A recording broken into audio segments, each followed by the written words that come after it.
Туугандар, ассаламу алейкум. Биз азыр Ош шаарынын батыш тарабындагы Кеңсай массивинде турабыз. Бул кең талааны караңыздар, туугандар.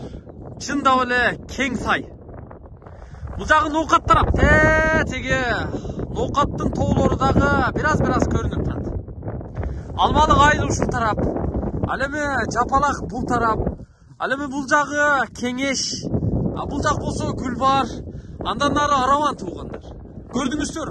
Бүт тала, адыр, эгин, жайыт. Көрдүңүздөрбү? Жерибиз аябай келен да. Бирок шаар ичинде ушунчалык тыгын, ушунчалык адам көп, ушунчалык техника көп. Шаардын чекесиндеги абалды караңыздар эми.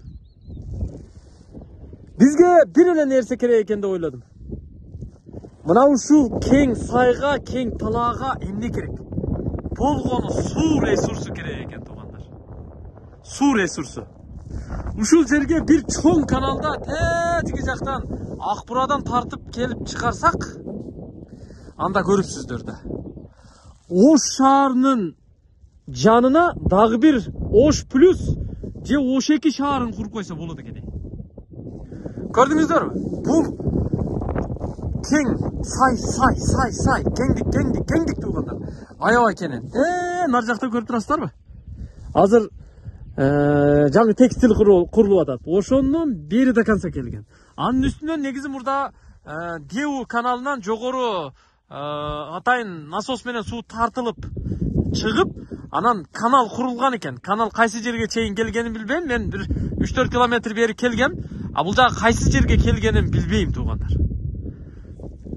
Демек, сайыз убагындагы кен планга ылайык, азыр да суу чыгарууга, суу ресурсун ушул жака алып чыгууга мүмкүнчүлүк издеп, бюджет тапсак, анда бул жерди чыныгы шаарга айландырсак болот экен да.